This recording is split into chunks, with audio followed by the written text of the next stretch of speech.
एक बार की बात है, एक बहुत बड़ी आर्ट गैलरी ने कॉन्टेस्ट डिक्लेयर किया। उसमें उन्होंने अनाउंस किया कि जो भी पेंटर पीस को डिपिक्ट करने वाली वर्ल्ड की सबसे अच्छी पेंटिंग बनाएगा उसको $10 मिलियन का इनाम मिलेगा। यह बात पूरी दुनिया में फैल गई और पूरी दुनिया से हजारों पेंटर्स ने अपनी अपनी पेंटिंग भेजी उस कॉन्टेस्ट में पार्टिसिपेट करने के लिए। उन हजारों पेंटिंग्स में से जो इस कॉन्टेस्ट के जजेस थे उन्होंने फाइनली 100 पेंटिंग्स को शॉर्टलिस्ट किया और उन 100 पेंटिंग्स की एक एग्जीबिशन लगाई। उस एग्जीबिशन में इन सारे पेंटर्स को तो इनवाइट किया ही किया, साथ ही साथ मीडिया वाले भी बैठे हुए थे और मीडिया वालों के साथ हजारों लोगों की भीड़ भी जमा थी। क्योंकि प्राइज अमाउंट इतना बड़ा था तो सबका इंटरेस्ट था ये जानने में कि कौन जीतेगा, कि वो पेंटिंग कैसी होगी और कौन वो पेंटर होगा जिसको इतना बड़ा अमाउंट मिलेगा। फाइनली वो दिन आ ही गया। वहां पर सारी ही पेंटिंग्स देखने लायक थी और एक से बढ़कर एक थी। उसमें से कुछ पेंटिंग्स थी जहां पर सबसे ज्यादा भीड़ थी। जैसे एक पेंटिंग थी जहां पर एक बिल्कुल साफ पानी की नदी बह रही थी, जिसके पीछे कुछ पहाड़ थे, उसके ऊपर बर्फ जमी हुई थी और पीछे से सनराइज हो रहा था।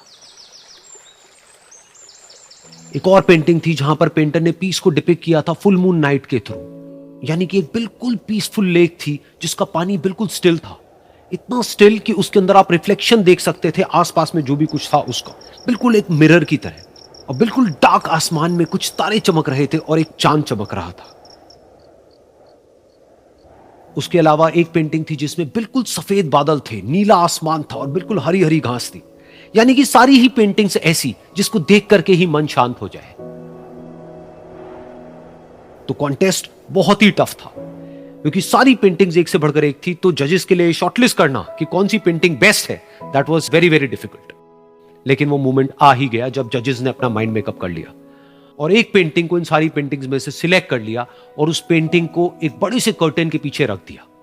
सामने वो सारे पेंटर्स बैठे हुए थे, मीडिया वाले थे और हजारों लोगों की भीड़ थी। सबकी क्यूरियोसिटी बढ़ती चली जा रही थी क्योंकि अमाउंट बहुत बड़ा था। लेकिन जैसे ही वो पर्दा हटा और सामने से सबने उस पेंटिंग को देखा तो सब हैरान रह गए। सब एक दूसरे की शक्ल देखने लगे।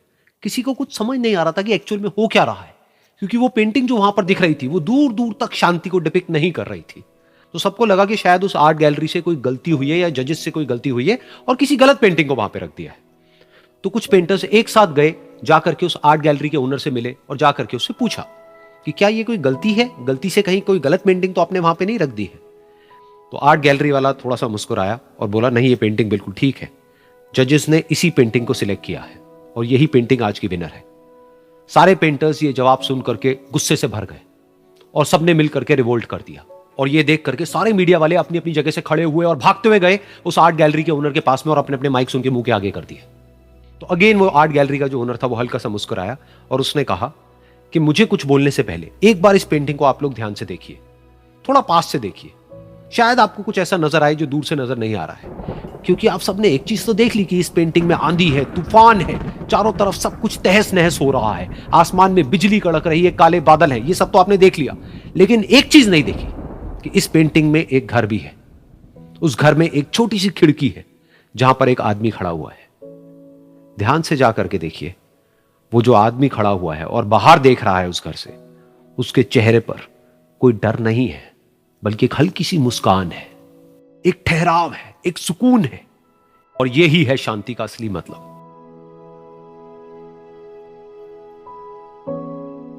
यानी कि शांति का मतलब यह नहीं है कि हमारे बाहर सब कुछ शांत है और फिर हम शांत हैं, क्योंकि वो टेम्पररी है।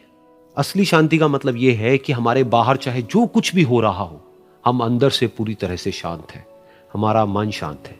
क्योंकि जिसका मन शांत नहीं है उसको चाहे आप कितनी भी सुंदर से सुंदर जगह पर ले जाकर के बिठा दो, वो वहां पर भी जाकर के दुखी ही रहेगा। लेकिन दूसरी तरफ से जिसका मन शांत है, उसके बाहर चाहे कुछ भी हो रहा हो, चाहे मौसम कैसा भी हो, चाहे उसके आसपास में सब कुछ तहस नहस हो रहा हो, तूफान हो, लेकिन वो अंदर से बिल्कुल शांत रहेगा। और यही है शांति का असली मतलब। एक बार की बात है, एक छोटे से गांव में एक आदमी रहता था। उसके घर के पास में एक पहाड़ था जहां पर वो रोज सुबह जाता, उस पहाड़ पर थोड़ी देर के लिए वो बैठता, फिर वापस आ जाता। तो रोज की तरह वो सुबह सुबह जा रहा था। पीछे से उसका छोटा सा बेटा आया, उसने आकर के उसका हाथ पकड़ लिया और कहा कि आज मैं भी आपके साथ चलूंगा।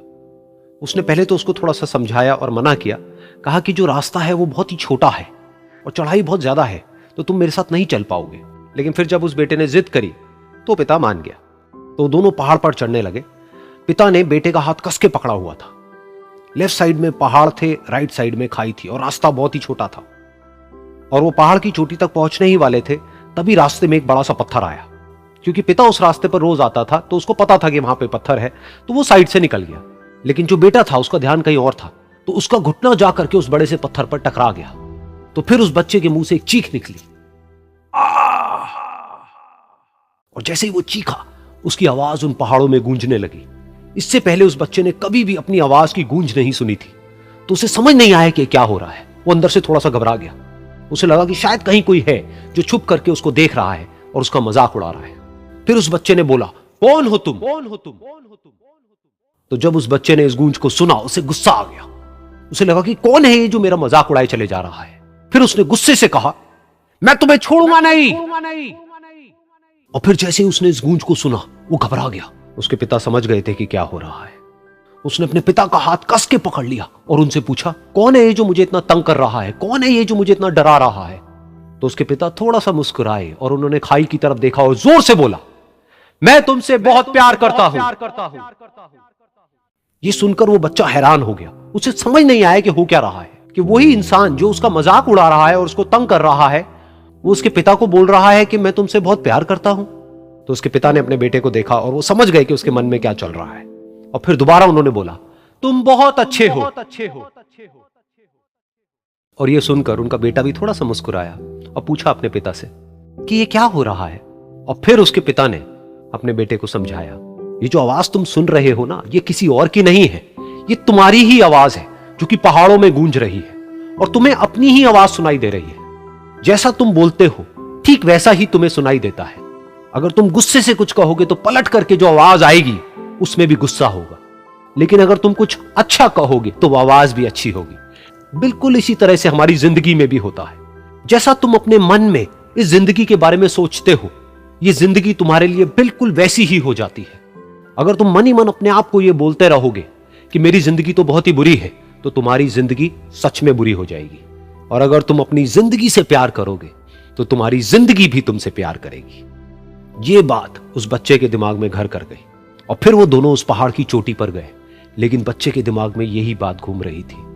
और फिर वो बच्चा खिलखिला के हंसा और उसने अपने दोनों हाथ खोले और अपनी पूरी ताकत से बोला, मैं तुमसे बहुत प्यार करता हूं।